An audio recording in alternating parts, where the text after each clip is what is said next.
സ്വന്തം മായ കൊണ്ട് തന്നിൽ സൃഷ്ടിക്കപ്പെട്ട പ്രപഞ്ചത്തെ പരമാത്മാവായ ഭഗവാൻ സാക്ഷിഭാവത്തിൽ അറിഞ്ഞുകൊണ്ടിരിക്കുന്നു. കാന്തത്തിൻ്റെ സമീപത്ത് ഇരുമ്പെന്ന പോലെ പരമാത്മാവിൻ്റെ സാന്നിധ്യത്തിൽ ഈ പ്രപഞ്ചം പ്രവർത്തിച്ചു കൊണ്ടിരിക്കുന്നു. അവിദ്യ കൊണ്ട് മനസ്സ് ദുഷിച്ച മൂഢന്മാർ ഈ വസ്തുത അറിയുന്നില്ല.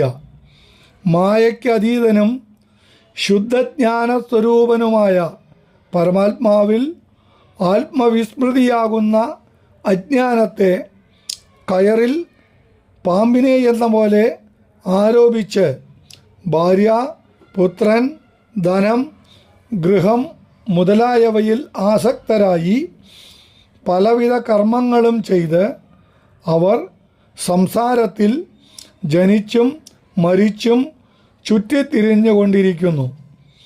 സ്വന്തം കഴുത്തിലണിഞ്ഞിരിക്കുന്ന രത്നാഭരണത്തെ മറന്ന് അത് നഷ്ടപ്പെട്ടു എന്ന് കരുതി വ്യസനിക്കുന്നത് പോലെ അജ്ഞന്മാർ സ്വന്തം ഹൃദയത്തിൽ എപ്പോഴും വിളങ്ങുന്ന ആത്മസ്വരൂപത്തെ മറന്ന് പുറമേയുള്ള വിഷയങ്ങളിൽ സുഖത്തെ തിരഞ്ഞ് കറങ്ങിക്കൊണ്ടിരിക്കുകയാണ്.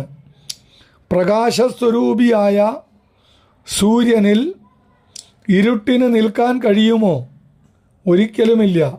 അതുപോലെ ശുദ്ധജ്ഞാന സ്വരൂപനായ ശ്രീരാമനിൽ ആത്മവിസ്മൃതി സ്വരൂപമായ അവിദ്യ എങ്ങനെ നിൽക്കാനാണ്? ഇളകുന്ന കണ്ണിലൂടെ നോക്കുന്നവന് ഗൃഹം മുതലായ വസ്തുക്കളെല്ലാം ഇളകുന്നത് പോലെ തോന്നപ്പെടാറില്ലേ? അതുപോലെ ശരീരം, ഇന്ദ്രിയങ്ങൾ, മനസ്സ് ഇവയുടെ പ്രവർത്തനങ്ങൾ പരമാത്മാവായ രാമൻ്റേതായി തെറ്റിദ്ധരിച്ച് ജനങ്ങൾ അവിവേകികളായി കഴിയുന്നു. രാത്രിയും പകലും സൂര്യനെ കാണുന്നവരുടെ ദൃഷ്ടിയിൽ മാത്രമാണ്.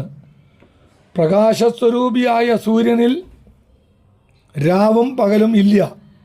അതുപോലെ ജ്ഞാനവും അജ്ഞാനവും ആത്മവിസ്മൃതിയിൽ മുഴുകിക്കഴിയുന്ന ജീവൻ്റെ അനുഭവങ്ങളാണ്. ജ്ഞാനമാത്ര സ്വരൂപനും പരമാത്മാവുമായ രാമനിൽ അവ രണ്ടുമില്ല. അതിനാൽ ആനന്ദമയനും ജ്ഞാനസ്വരൂപനും അജ്ഞാനത്തെ സാക്ഷിഭാവത്തിൽ അറിയുന്നവനുമായ രാമനെ അജ്ഞാനം ഒരു വിധത്തിലും ബാധിക്കില്ല. ആത്മവിസ്മൃതിയാണല്ലോ അവിദ്യ. അവിദ്യ സത്യമല്ല, ആത്മാവിൽ വെറും ആരോപണമാണ്. കയറിൽ ആരോപിക്കപ്പെട്ട പാമ്പ് കയറിനെ ഒരു വിധത്തിലും ബാധിക്കാത്തതുപോലെ ആത്മാവിൽ ആരോപിക്കപ്പെട്ട അവിദ്യ ആത്മസ്വരൂപനായ രാമനെ ഒരു വിധത്തിലും ബാധിക്കില്ല. ഈ വസ്തുതയെ കുറച്ചുകൂടി സ്പഷ്ടമാക്കാനായി ഞാൻ സീതയും രാമനും ഹനുമാനും തമ്മിൽ നടന്ന ഒരു സംവാദം പറഞ്ഞുതരാം. അത് രാമരഹസ്യത്തെ ഉത്ബോധിപ്പിക്കുന്നതാണ്. അതിനാൽ മോക്ഷസാധനമാണ്. പണ്ട് ദേവശത്രുവായ രാവണനെ പുത്രസൈന്യ പരിവാര സമേതം നിഗ്രഹിച്ച ശേഷം സീതയോടും ലക്ഷ്മണനോടും സുഗ്രീവാദി വാനരന്മാരോടും വിഭീഷണനോടും കൂടി അയോധ്യയിലേക്ക് മടങ്ങി വന്ന രാമനെ വസിഷ്ഠ മഹർഷി രാജാവായി പട്ടാഭിഷേകം ചെയ്തു.